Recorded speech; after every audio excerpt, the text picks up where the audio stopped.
Hello, book people. PT here. Today, I want to talk about the book, The Best American Science Fiction and Fantasy of 2015, edited by Joe Hill. The series editor is John Joseph Adams.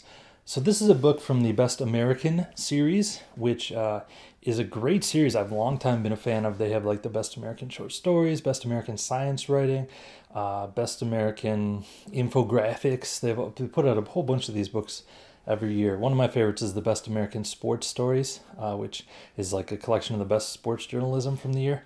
There's an amazing story in one of those, by the way, called, I think it's called The Greatest Bowling Story Ever Told. And I have zero interest in bowling, either definitely not really playing it or definitely not reading about it. But I read this story for some reason. Once I was on a plane, I just had that book with me and I read it. And oh my God, it is the greatest bowling story ever told. I think it's free online. I'll link to it below. You should read that. But that note aside, in 2015, they started putting out the Best American Science Fiction and Fantasy. The way these books work is there's a series editor who carries forward year after year, John Joseph Adams in this case, and then there's an editor for that particular year, which is usually kind of like a more of a famous author, more of a celebrity guest editor who comes in, and the series editor provides them with a list of like 100 of the best short stories. They've winnowed it down to like 100, and then the editor for that edition reads those 100 and selects like their favorite 20 or whatever. So in this case, it was Joe Hill.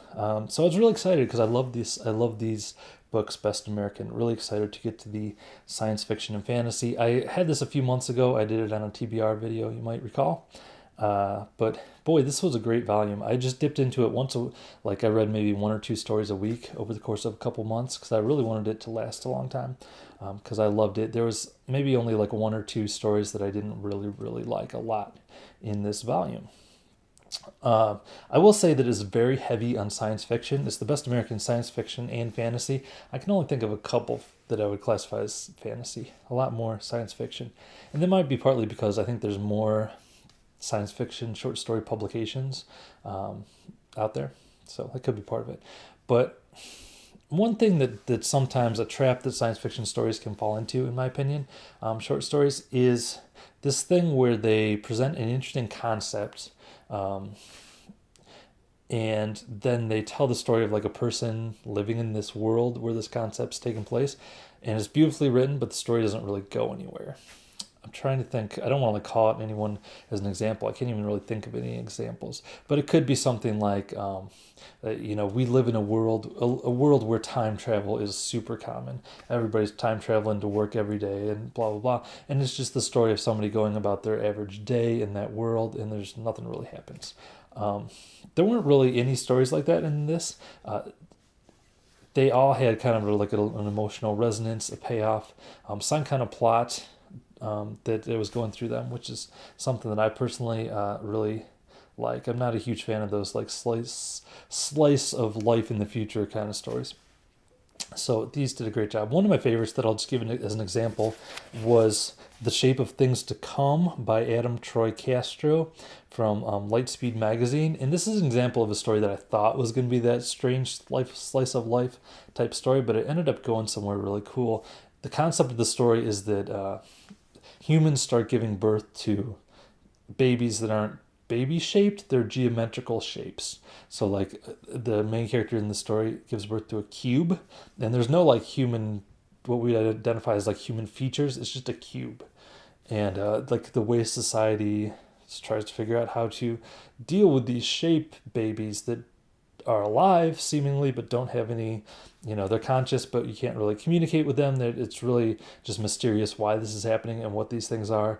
So I thought that was just going to be one of those slice of life type stories where we would just spend time in that world and that would be it. But it went somewhere kind of cool with that story.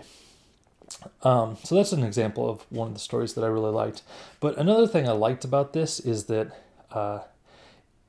it kind of, under each story it tells you where it's from. So for instance, the Shape of Things to Come, or the thing about shapes to come is it says from Lightspeed Magazine.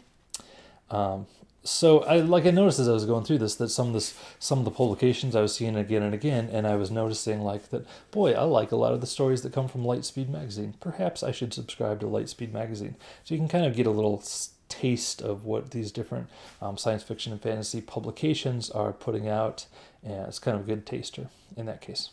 So anyway, I really enjoyed this book. I do recommend it if you are just want a great sampling of what some of the great science fiction and fantasy short fiction that came out a couple years ago. The 2016 version of this just came out. I have it actually on my shelf over there. I'm going to go ahead and keep buying these every year, and I'm looking forward to reading that one. In the meantime, if you've read this book, let me know. Here's a couple other book discussion / review videos you might like. That'll do it for me. Thanks so much for watching.